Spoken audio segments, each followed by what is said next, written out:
these strengths are not just how you get things done, they're what you need. And when Yeah. they are not being fulfilled, when your needs are not being fulfilled, you feel drained and exhausted, right? And Yeah. that's the whole thing about all of Gallup's big thing is about engagement, right? Because when you are not using your strengths, when you don't get a chance to do it, every day is long and hard.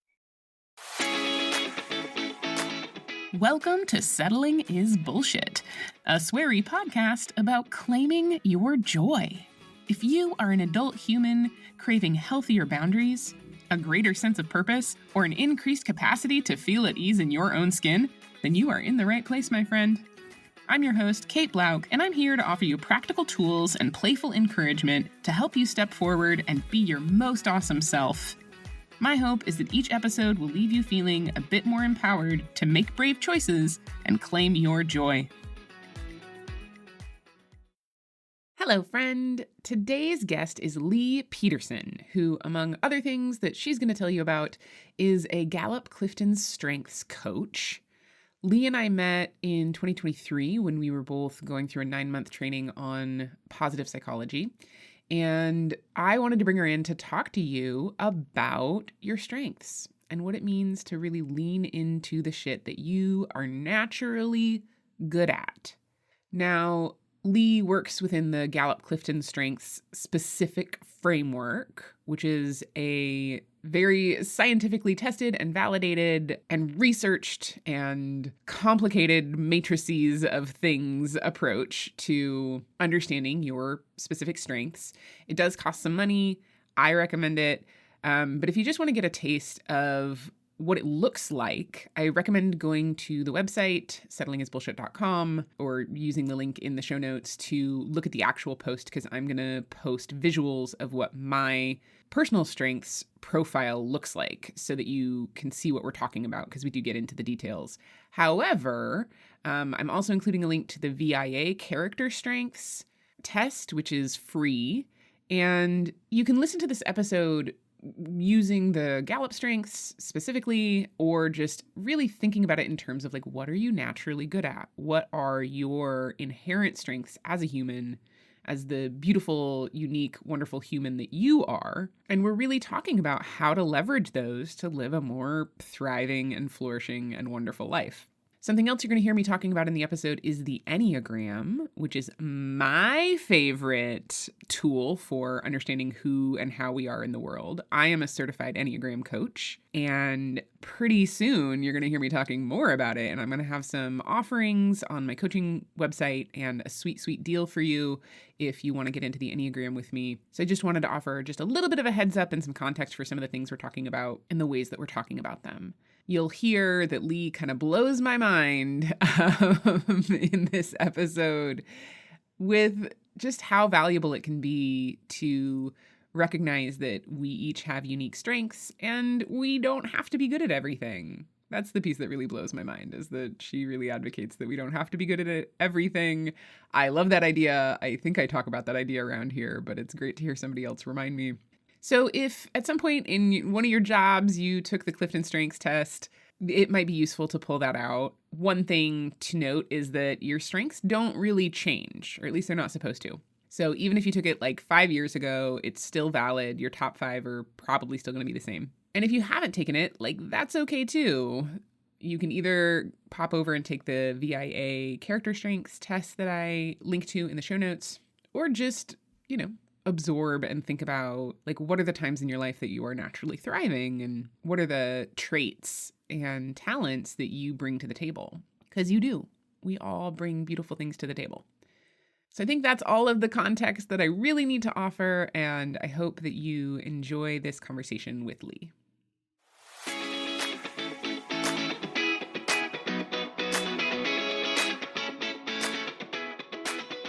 Who are you? What's your deal? What is my deal? It's a good question, Kate. So my name is Lee Peterson, and I call myself the founder and the owner of a small women-owned business called Learning Karma. Okay. Yeah. And I Love that name for lots of reasons. What does learning karma do? Learning karma has actually kind of evolved. I started it about 3 years ago, but where we are now, learning karma is really focused on helping people and organizations understand their strengths so they can unlock their potential and thrive in their personal life, their professional life, across everything. So, really, so people can learn to do what they do best every day. Oh my god, my insides are just like, "Oh, that sounds really nice." I like that idea. Thank you. I love it too. I love it. Yeah, so what the fuck are strengths? I mean, that's what we're here to talk about, like, that's our starting point. I wanna hear you re-explain to me and to our beautiful listeners, like, what are strengths? Yeah. So, it's a great question. And so the strengths that I focus on, the work I do is mainly focused on what's known as the Gallup Clifton strengths. And so that's probably the one that most people know and have heard of. Like over 90% of Fortune 500 companies have actually used the Clifton Strengths Assessment. Yeah, and it has a fairly, like, corporate-y vibe to me. Is that a, like, misapprehension? How does this apply to those of us outside of the corporate universe? Yeah, 100%. So that's the cool thing I really like about these strengths is because, yes, it has been used a lot in a corporate environment. But the cool thing about our strengths, which can be a little bit different than some of the other reports that you might have taken, like strengths are your strengths no matter what. They Right. are your strengths at work, they are your strengths at home, they are your strengths within your community. So they are so ingrained in who you are as a human that you can't be anything else and still be authentic, right? Mhm. So I don't know if have you ever taken, like, Myers-Briggs? Yes. Okay, so there's a million assessments out there, right? Yeah. Myers-Briggs is almost like a personality test, Yeah. and people sometimes say you have your work self and then your home self. Right. Right, and Different. that's true for when I've been working with folks on the Enneagram, which is, like, my personality test Yeah. fan favorite. It's sometimes folks will, like, answer from work brain versus from home brain, and I'm like, "No, no, no, no. Who are you when you're at home?" Like, we all put on different hats when we go to work, but it sounds like what I'm hearing from you is the strengths go with you wherever you go.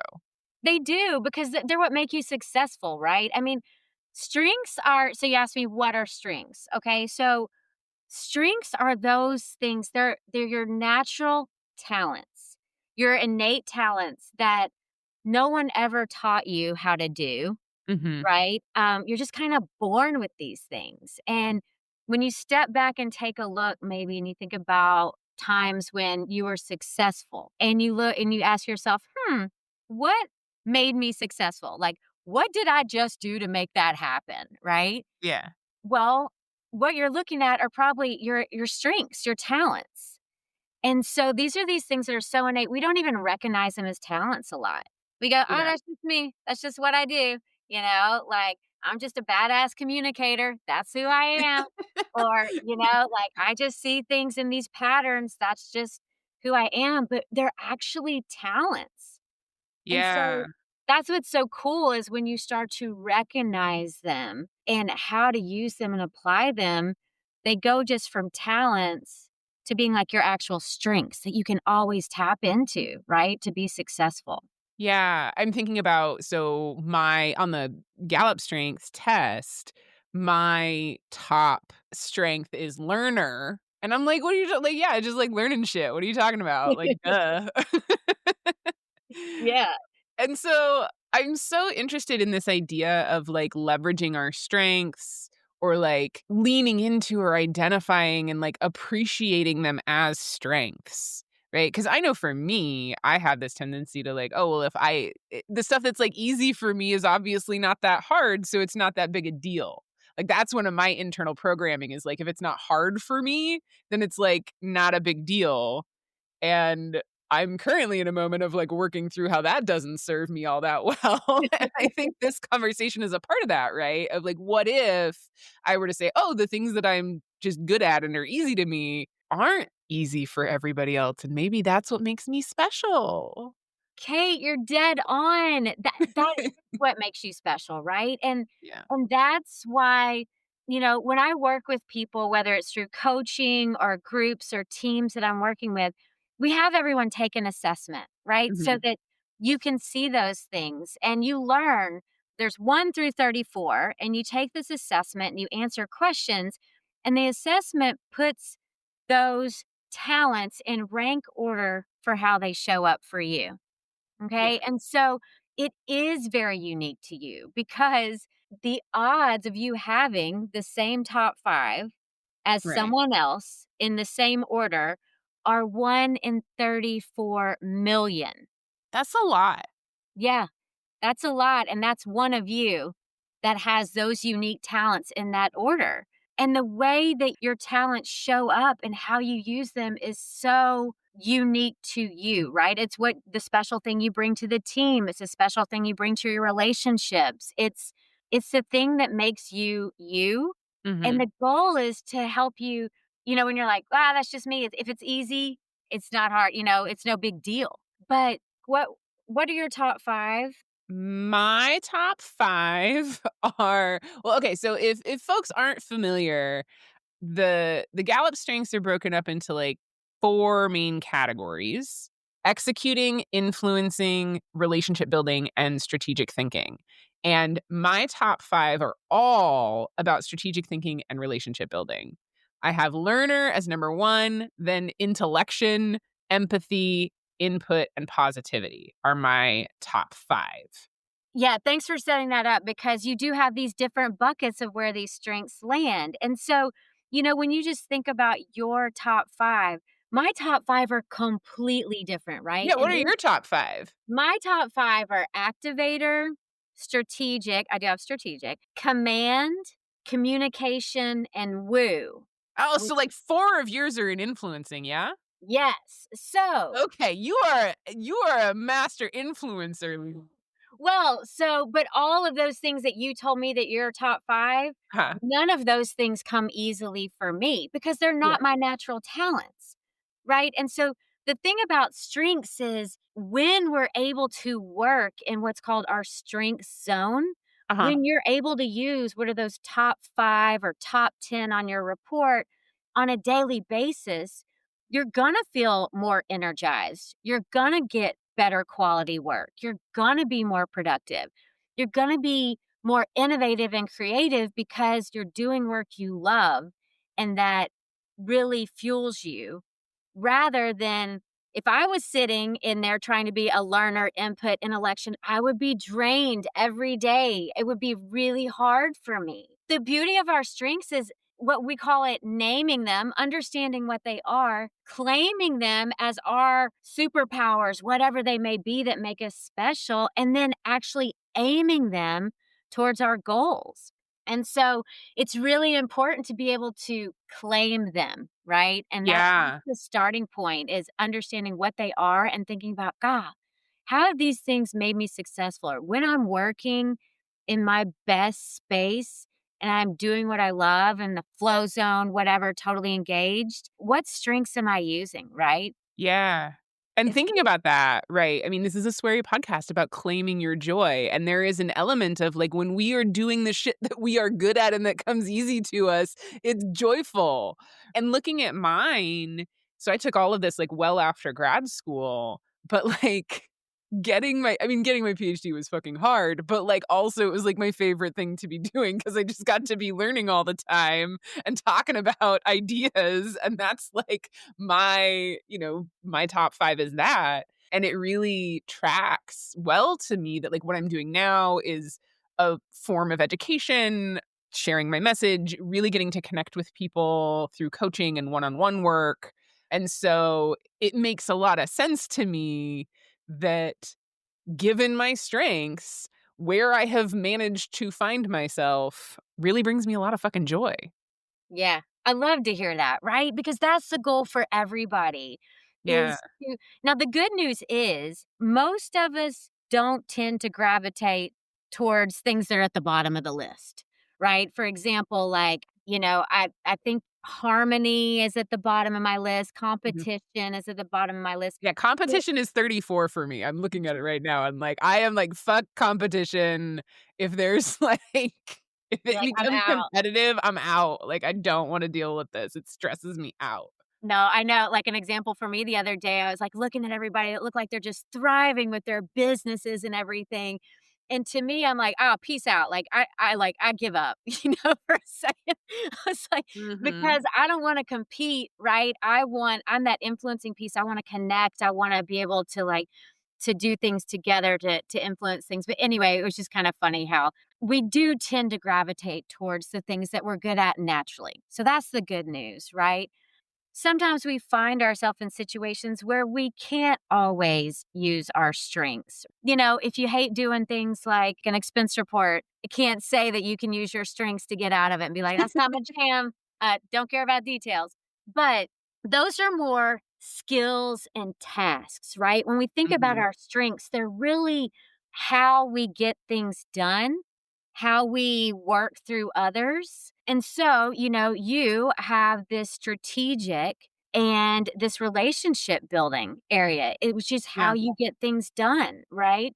Others might be really good in this executing area where they just go out and do. Others go out and influence. Yeah, what does that mean? Because that's your, like, sweet spot. What does Yeah. that mean?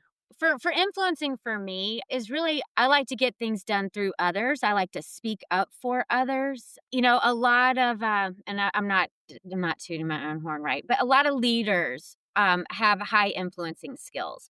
Executing skills are the most common. Oh, So, okay.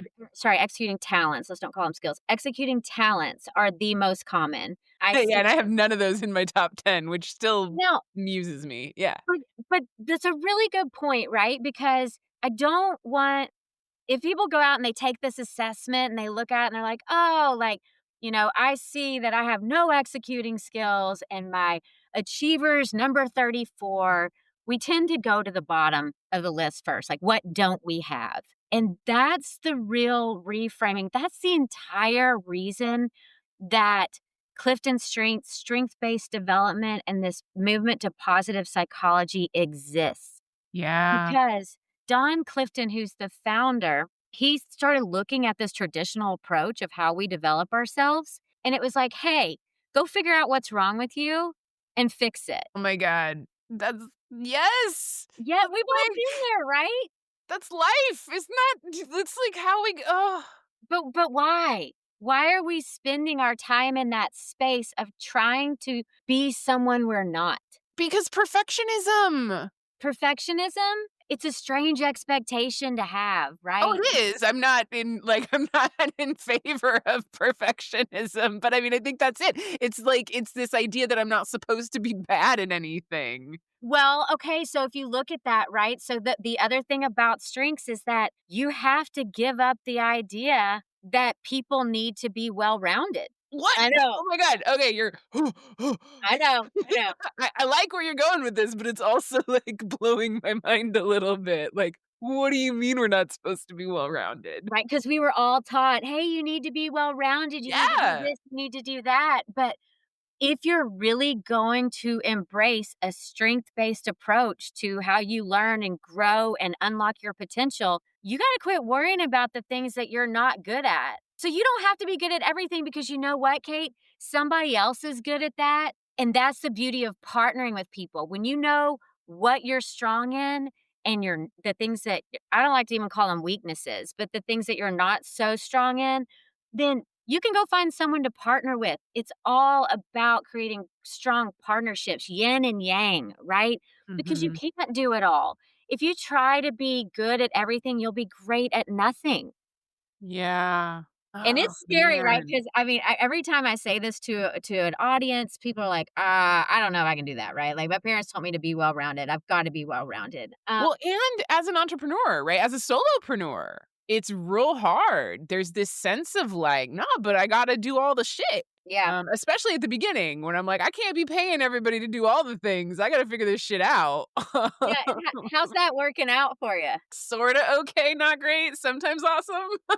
It's so funny because I just had this same conversation this morning. Somebody had asked me if I could do something. I was like, "No, I can't do that. Like, I'm not certified in that or whatever," and I just shut them down. And I was talking to my friend who's another, solopreneur, and she was like, "No, Lee, like, I can do that. Like, You just say yes, you go find your network of people that can do these things, and we build this, collective.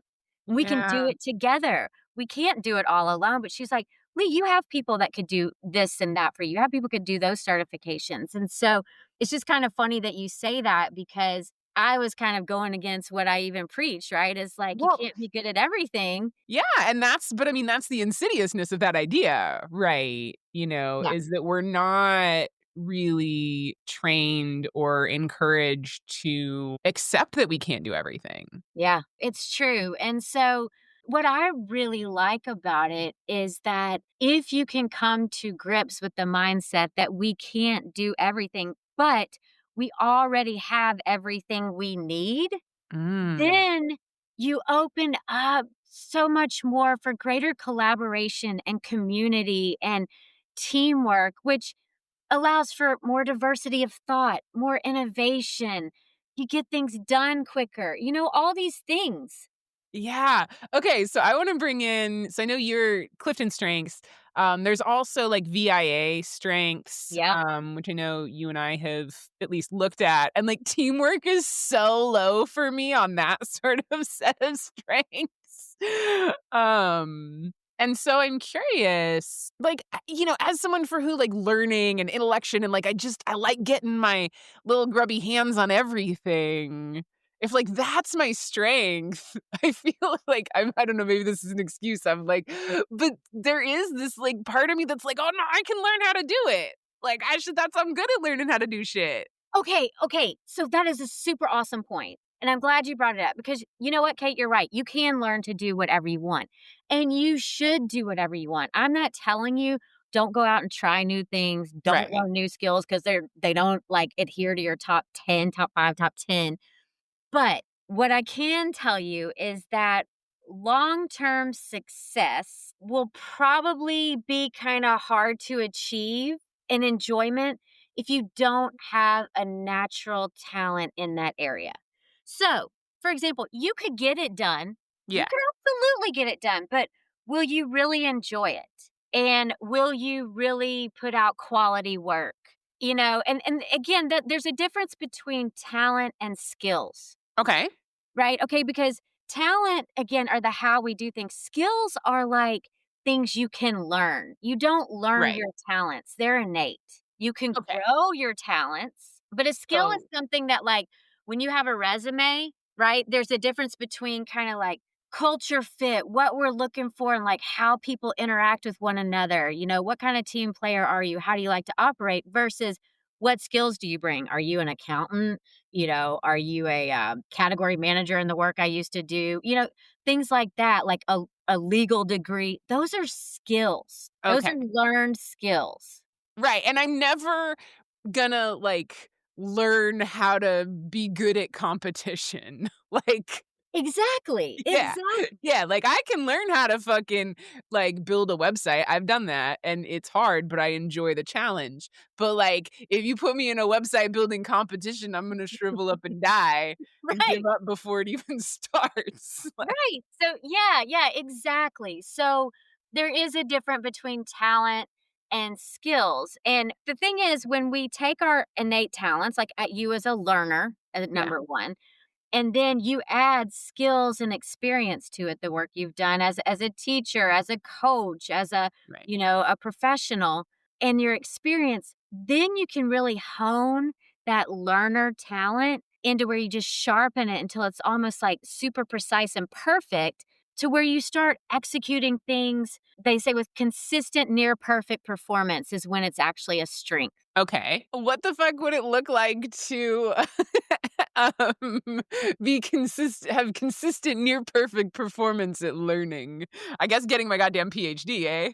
Yeah, I'd say you're pretty consistent and perfect in that. I mean, honestly, that's like a huge, like, Yeah, gold star right there because you proved that, right? You honed that because that yeah. required consistently, constantly adding to that, and tweaking it until you found out how does it work for you. Because here's the whole thing with strengths is that they're almost effortless, right? And they make things easier and they make things more fun and they make you more engaged in the work you do. So when you're doing it with almost consistent performance, it's probably just effortless, thoughtless. You're just doing it once it's a strength, Right. right? It's just and when you know what these strengths are, if you come upon a time where you've got your weaknesses that are kind of competing, you're like, oh God, I really need that. You can be like, well, you know what? I'm going to really tap into learner here. I'm going to use my learner to make this happen.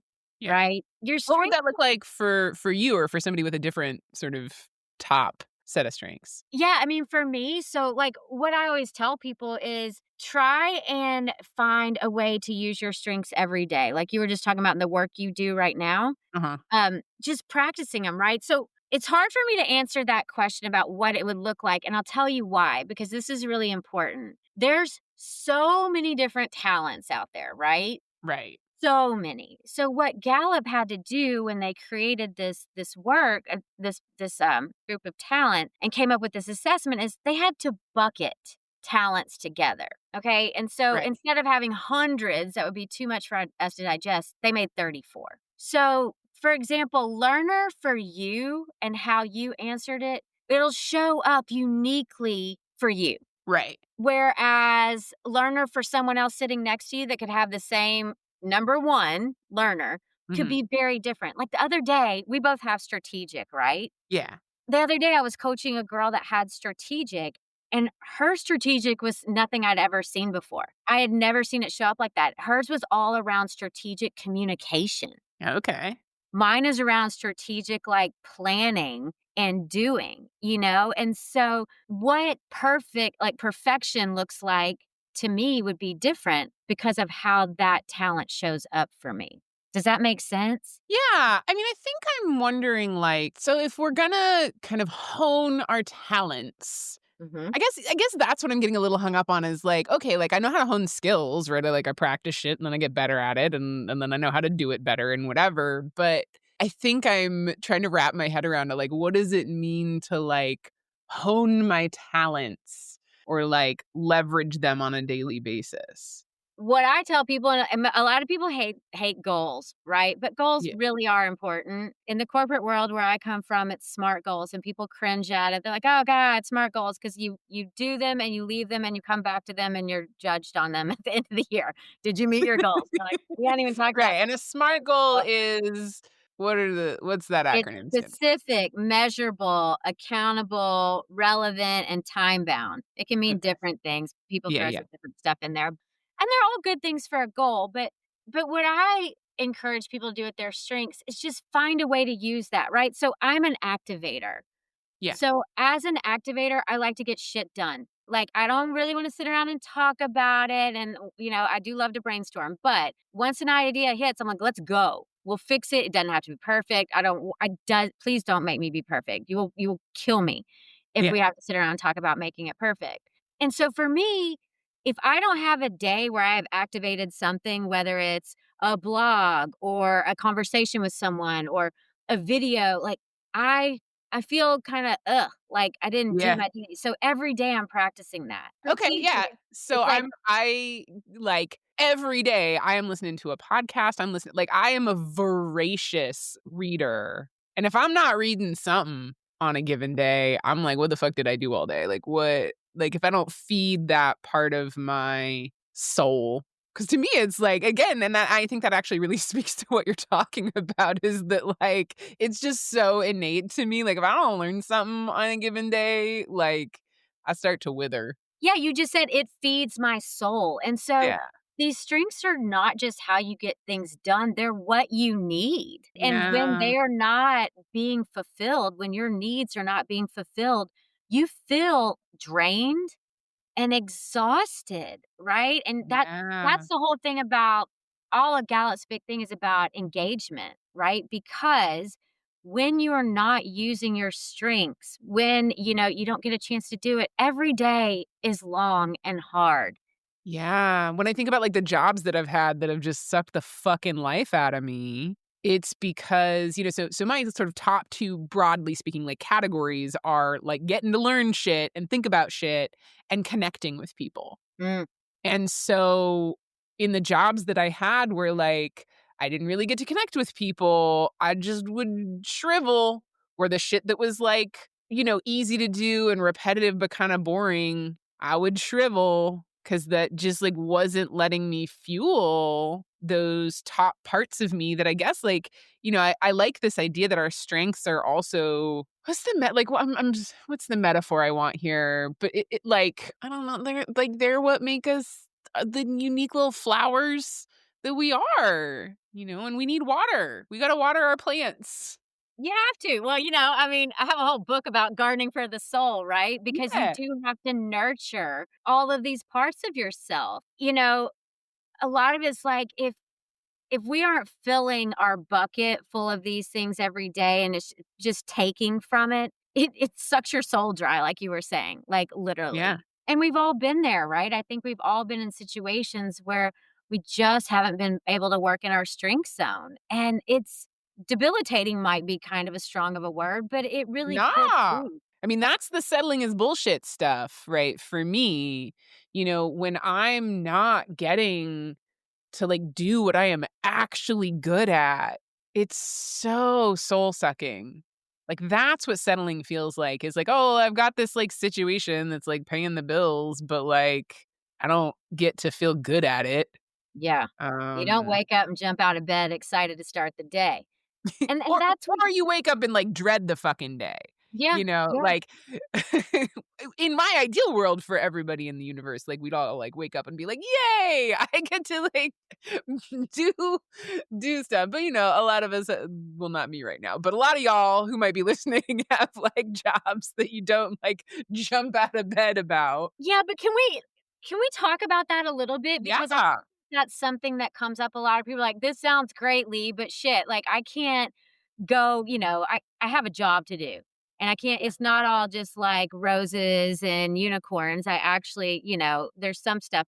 Yes, about all of our jobs have mundane things that we don't love, right? But the goal is to have a lot more good stuff energizing Yeah. than the stuff that's draining us, and so, one of the things I work with people about that's so important is like managers understanding the importance of strengths and letting people find ways to use their strengths. So, the people that we're talking about, I've been there. I did it for 20 something years, right? Corporate America. I was hired to do a job Yeah. and I had certain things I had to do. But in any of those jobs, if you can find a way to use your strengths. So, for example, my influencing strengths, right?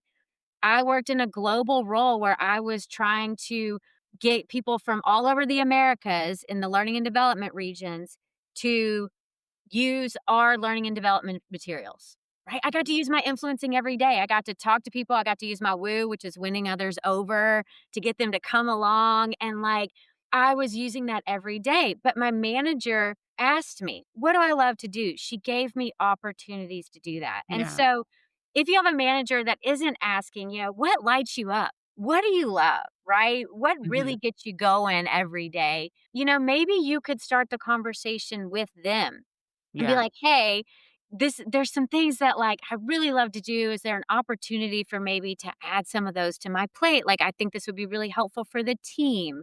Or whatever. And you can do that at work, you can do that in your community, you can do it with volunteer stuff. There's lots of ways to feed your strengths, but try and be that voice for your strengths. And one thing I wanted to say too, thinking about this, because in the beginning you're like, it's just me, I don't even recognize them. And one of the things that's really important is the power of others telling us what our strengths are. Yeah. And so, because a lot of times we don't even recognize them, right? Yeah, I mean, well, and that's something I know you are really good at. Like, we hop on the phone and you're like, "Kate, you're, like, good at these things." And I'm like, "Oh my god, I love talking to Lee." Right? Well, you are though. And so a lot of times it takes someone else holding up a mirror to us and telling us Yeah. what they see so that we recognize these things as our strengths. And so, in the workplace, having others say, "Hey, what is it you see that I do really well?" Or when are you seeing me shine? Or what have I done for this team that has really helped us, right? That helps you claim your strengths, but it also Yeah. gives you a way to use that as an opportunity to aim them so that you can use them more in your day to day. They're really, really powerful. And I love the idea of not focusing on what we don't have, but what we do have, you know? Yeah, like, that was where my mind was just going of, like, even if you don't take this fucking specific test, right? Like, you don't have to do that to really be able to say, "What would life be like if I stopped trying to, like, get better at the stuff I'm bad at?" Yeah. You know? Like, what Yeah. if I just let that go? Like Yeah, and you can also, ask yourself some questions to figure out if you're like, "I have no idea what my strengths are," and to your point, you're not gonna go take the test, and that's fine.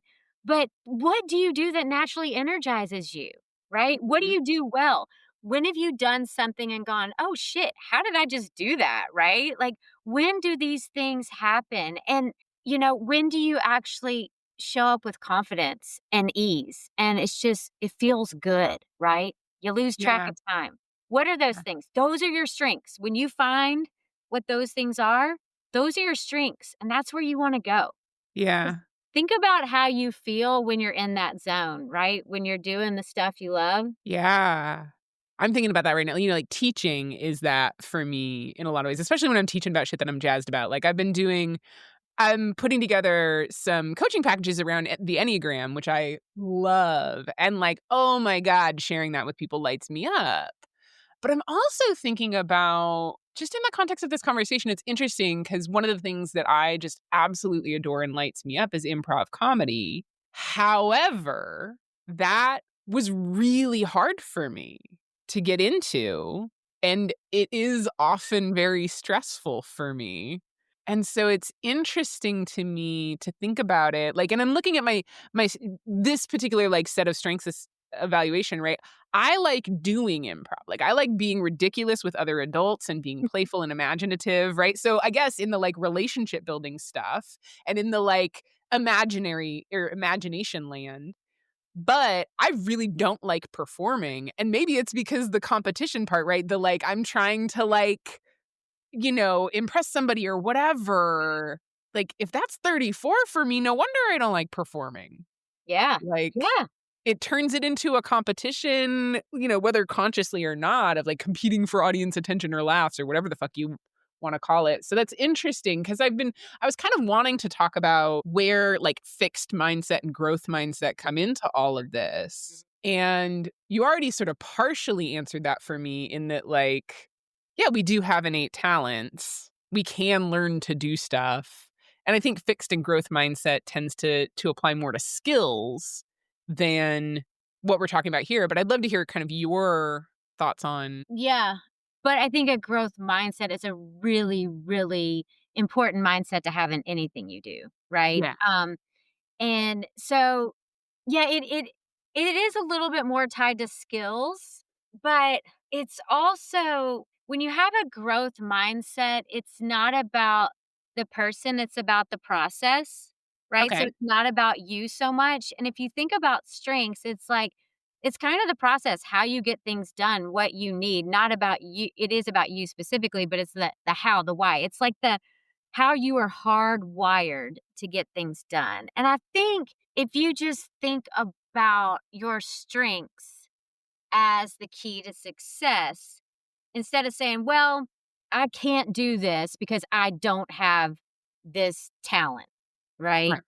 Instead, say, wait, I can do this because I have these talents. Now let me think how I can apply these things that come naturally to me that'll help me do it with more ease and excellence rather than trying to work on things I don't have. It's not a Yeah, no, yeah, what's coming up for me in hearing you say that is like, oh, it's about, like, finding the appropriate pathway, I right? love that. Yeah, that, like, okay, so you and I have this sort of mutual shared individual goal of, like, we both, like, wanna write a book.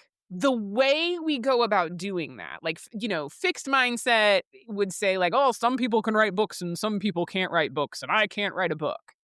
Growth mindset and a, like, strengths-based growth mindset would be like, "Oh, like, I can write a book, and here's how I'm gonna get myself there." Like, Kate, is gonna do a shit ton of research and, like, talk to people and have it be like, "Oh, let me think about my ideal audience, and, like, what am I gonna say to them," right? Like, that's the pathway I'm gonna take.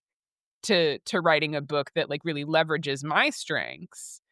Whereas what are you gonna do? Because you got different top strengths. What's your path to book writing? Yeah, I mean, what I did, I'm activator. I'm like, let's just do this, right? I just dove right in without thinking about it. I learned a lot of things.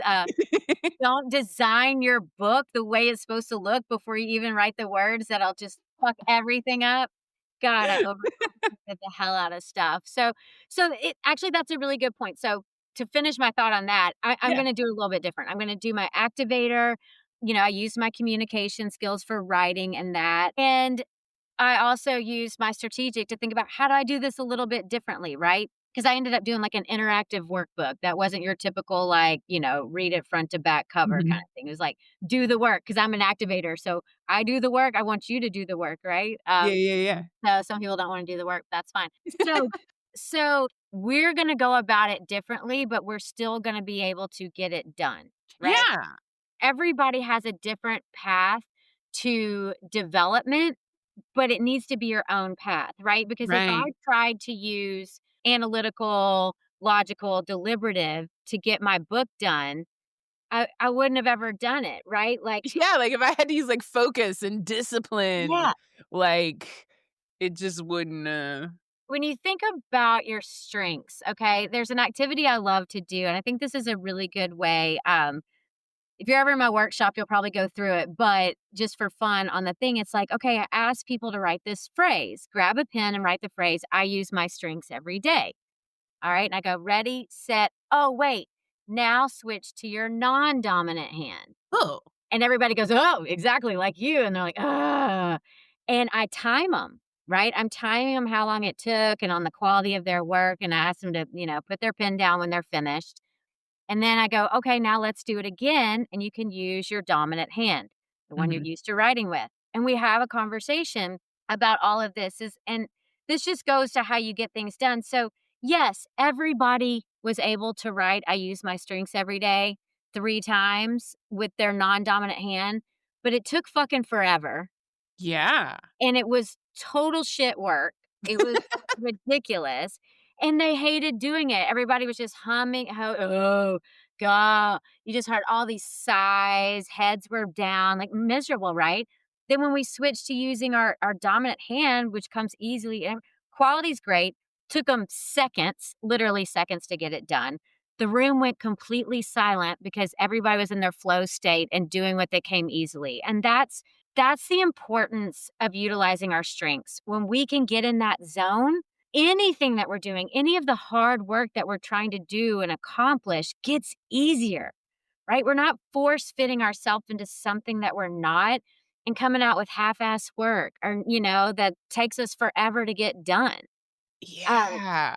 so Oh that's, my god. Like, I'm just thinking about, like, how much of life, at least, speaking from my own experience, but also just thinking about my clients and friends, like, how often we get this idea that if we just, like, practice enough with our non-dominant hand and don't sort of take that step back and be like, "Why am I trying to write with my non-dominant hand?" You know? yeah. And it's interesting because so I'm in this phase of life where I've been a long distance runner for a really long time. I kind of fucked up my knee. I might be transit like it might be time where long distance running isn't a thing for me. And I have a friend who's been like trying to get me to go to like essentially a CrossFit gym, which like I'm gonna try and we're gonna see how this goes.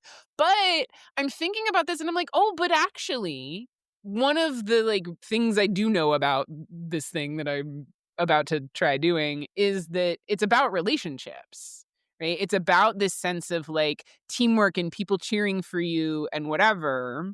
And as long as I can not let the idea that it's a competition get into or like let it become a competition, which will fucking kill me. But if I can lean into the sort of empathy and positivity, then like maybe this will be awesome. But this Yeah. is so helpful to like just be thinking about and be aware of like, oh, I need to watch out for when that competition shit sneaks in because that kills my fucking soul. Yes, and yes, one, I love the way that you frame this for how you can go into this, right? Because you're taking what could be a weakness and saying, "Don't worry about that one. Let's use what I have to make the most of this and see where this goes," right? One, that's a growth mindset. two, that's utilizing your strengths in a way that is helpful to you. It's gonna make it more enjoyable to you. Yeah, and but I Yeah. mean, and just, like, thinking about, like, how having this information is gonna, like, ultimately really serve me is like, "Oh, I love I it. suck at competition." And I don't need to get better at competition, like, that's not the thing. I don't have It's to get okay. more. It's okay Yeah, if it's not your thing, right? yeah, Remember, you don't have to be well-rounded. right. Yeah, Right, and, like, I need to watch out for that, right? yeah. Rather than, like, trying to get better at it, it's just like, "Oh, no, like, that is something that kills things for me." Like, that is my weed killer. That is the, like, weed Dribble killer up to and my down. garden. That's your roundup right there. Yeah. Um, no, it's really important to be aware of those things, and it just made me think about too, a lot of times when we do if you do take the assessment, or even if you're just comparing yourself to someone else, like what they're good at versus what you're good at, a lot of times we tend to go, "Oh," like I've had people go, "I don't want those to be my strengths. Like, Oh, when they I want other strengths." And I'm like, "Oh, that makes me so sad because yeah. that's why you're so awesome, right?" But they wanted to be just like the rest of their teammates without recognizing that their differences were the advantage, right? Yeah. And so a lot of times we say, "Oh, I want this," or "I wish I had that." But there's no strengths that are better than another, right? There's not Yeah. one that if you had learner at number 1 and I have it at 34, it doesn't matter, right? It's how we use our strengths personally to succeed.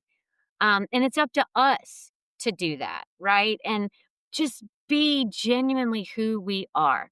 So, yeah, competition's not your jam. Who cares?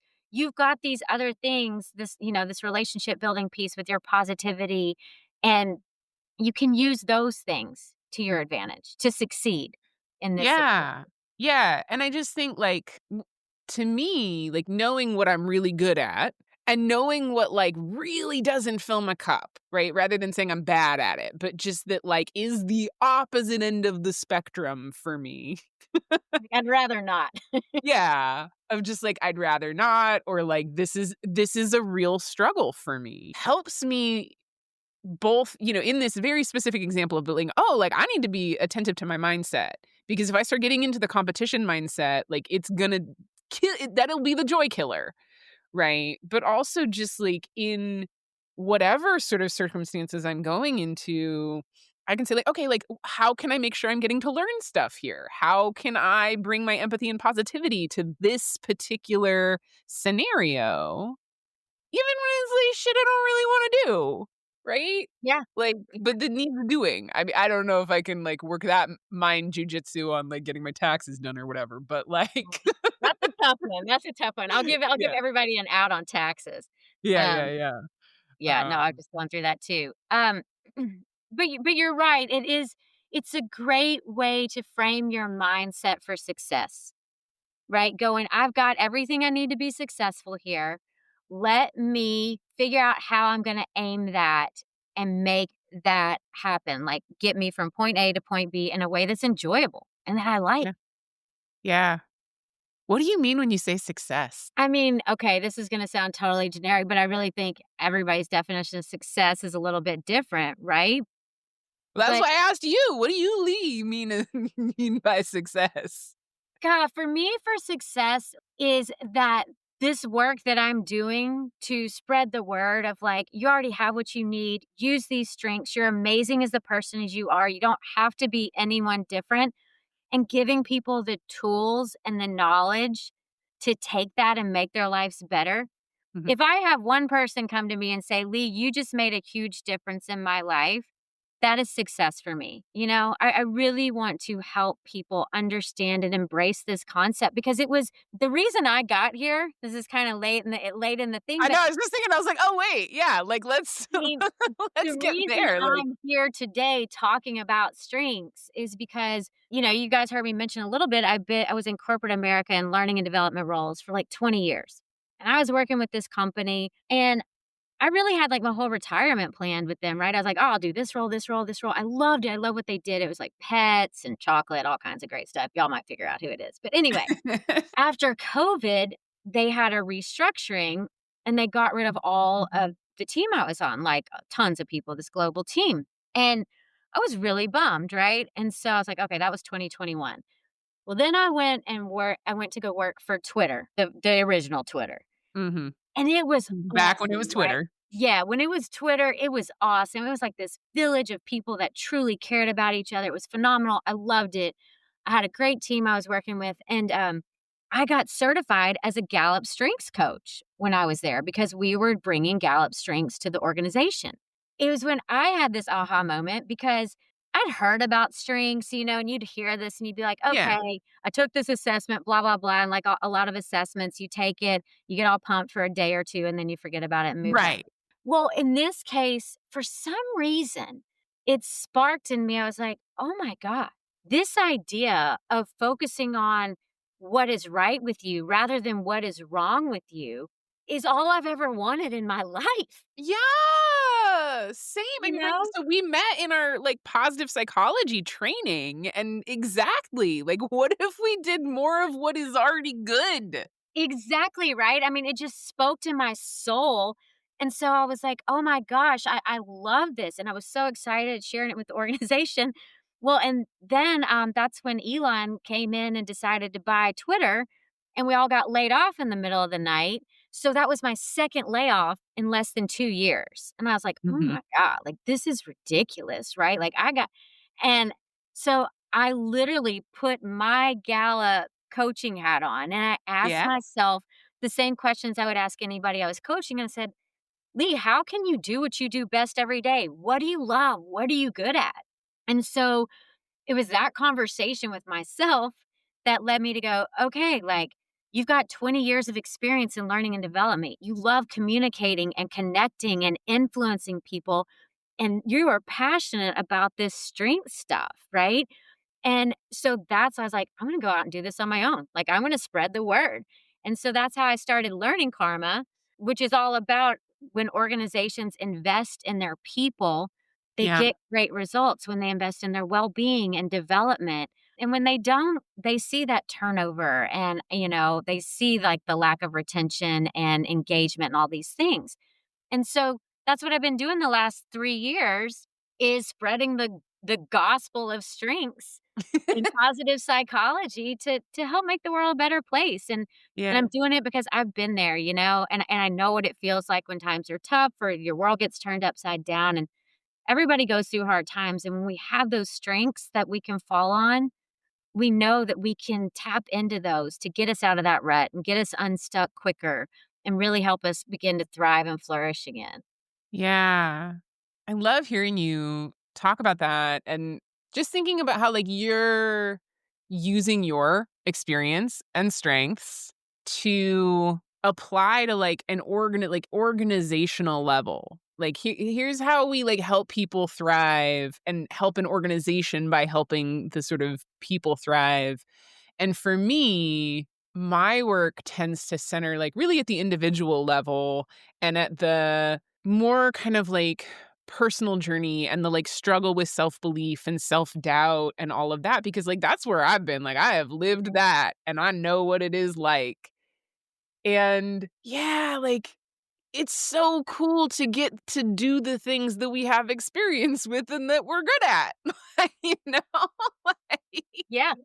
No, I think the world it's funny how, when you see a lot of people finally unlock their passions and get to where it's kinda like the universe just put you there, like, all of the things, the dominoes fell in a way that's like, "This is where you're supposed to be," and for me, I feel like this is where I'm supposed to be, and it took a long time to get that clarity and to be there, and it took a lot of experience, but I know everybody doesn't go through this same type of journey, Yeah, but what we all do go through is life, right? And we all have people we work with, relationships we're in, jobs that we have to go to every day. I mean, every one of us has that in common. And when we can do it from a strengths lens where we're really like appreciating what every one of us brings to the table and that we're each unique and awesome and amazing and really work together, like, that's game changing, right? That yeah. changes the world into just a much better place where you want people are happier and you see more smiles and you see more resilience and optimism and things when you look at it from this positive lens. So, I do hope that the work that I'm doing, and I know the work that you're doing is making a difference and helping Yeah. people, even if things aren't bad, even when things are great, you need your strengths, right? Like it's just Yeah. Well, and what I just heard in that I'm like taking as my own invitation, because like I have this like little inner critic that likes to be mean to me, but also likes to like announce that everybody else is doing it wrong. um, and like I'm taking this conversation as an invitation to say, hey buddy, like everybody else is good at shit that I'm not good at. And like I'm good at some shit that other people aren't good at. And like, what if nobody's doing it wrong, buddy? And yeah, actually, like, what if I could like really get intentional about looking at people's strengths, right? Instead of letting that little mean inner critic voice get real fixated on what's wrong. Start really leaning into like, oh, like let me get curious about what they're good at. yeah. Like I might think they're fucking doing it a way that I would not do it. But isn't it so much nicer to be like, "Oh, let me get curious about that," instead of just being cranky because 'cause they're doing it wrong? Yeah, yeah, it takes out the judgment, right? Which Yeah. opens up the door for a lot more collaboration. And the power of partnerships is huge. And so, yeah, somebody on the surface, it might be, quote, wrong to you, Uh-huh. but then you look at it and be like, oh, that's a really cool thing. It's not your thing, but it's their thing. And Yeah. that's the power of it too, is that strengths aren't a label, right? It's not like Kate the learner, Kate this. It's like humans are too complex and diverse for that, right? It's just Yeah. kind of this is what makes you unique. It's a holistic part of you, right? And it's going to show up in different ways and how you use it, but everybody's got their own special set of talents, and when we can embrace those, it's really cool. And you think about, you and we have very Right. different skill sets, but we work on things together, and we've collaborated and come up with some cool ideas, and you've coached me through some really cool stuff that helped me see things differently that I wouldn't have seen. And so, yeah, there's a lot of beauty in that interaction between the diverse strengths that everyone has. Yeah, like because we can't see our own blind spots, No. you know?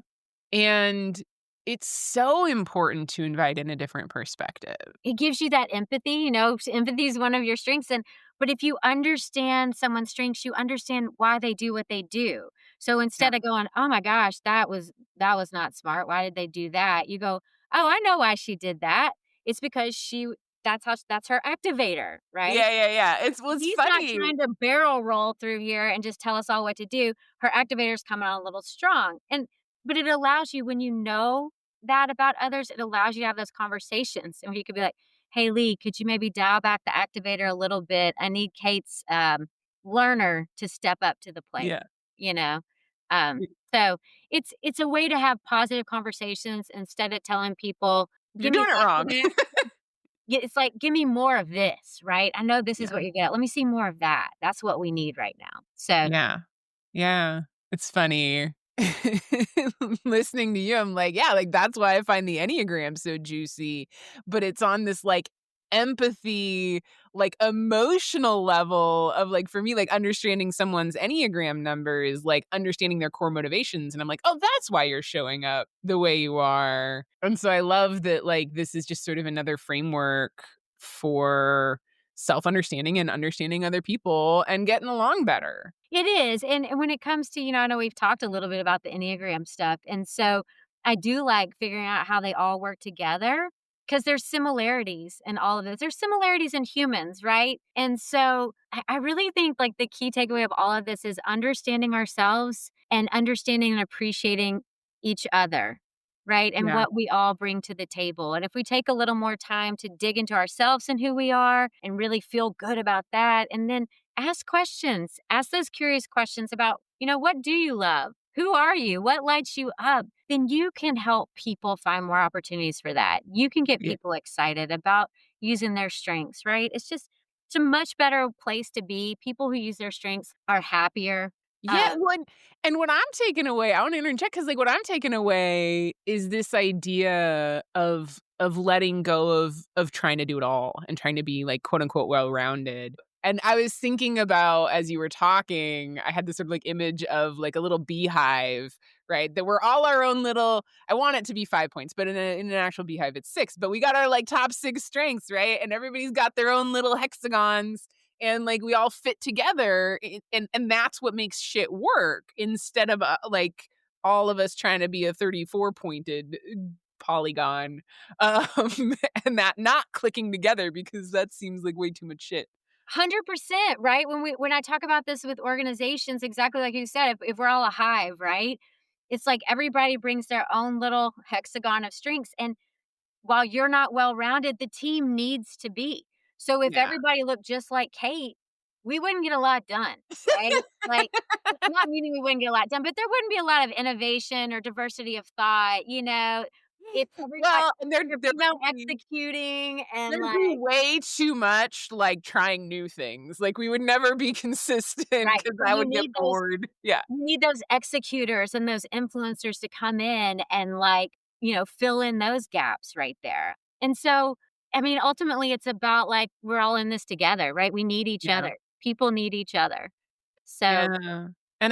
And I wanna just reiterate, taking a step back that, like, yes, that applies in the workplace, but, like, fucking A, it applies in life. 100% it does. In your relationships, in your families, like any relationship requires understanding our strengths and appreciating one another. I think about my relationship with my boyfriend, he's totally different, right?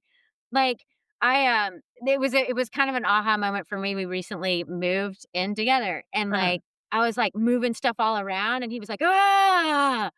freaking out, right? And I'm like, "What?" And it was like my activator going nuts because I'm like, "Let's just do it. We'll talk about it later." He's like input and deliberative.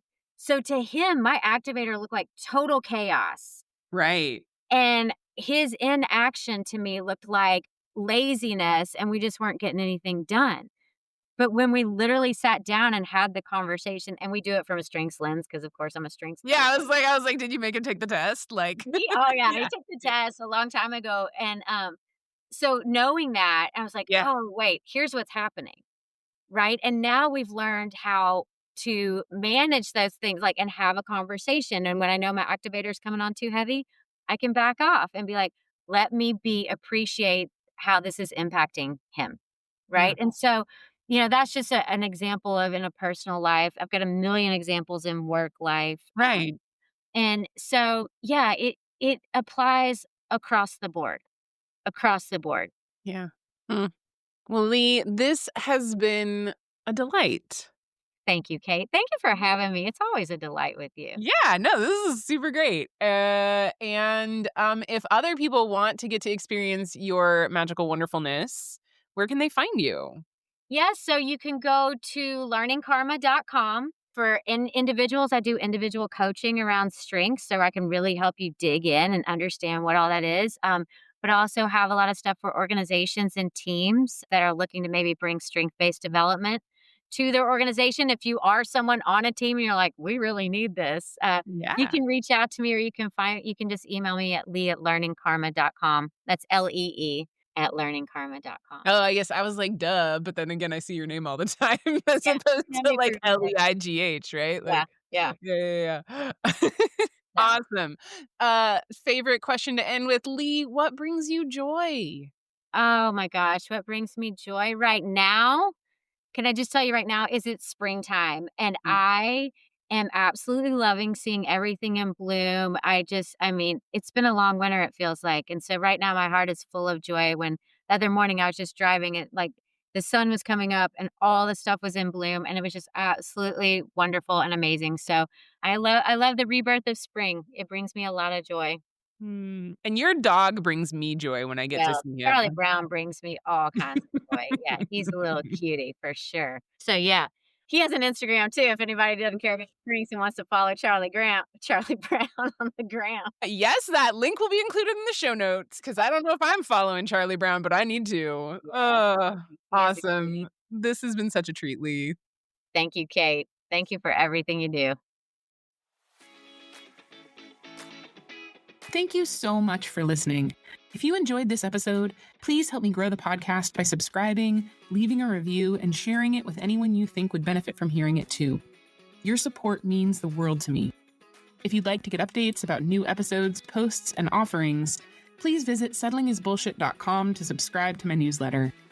You can also find information there about working with me one-on-one to build your most amazing life.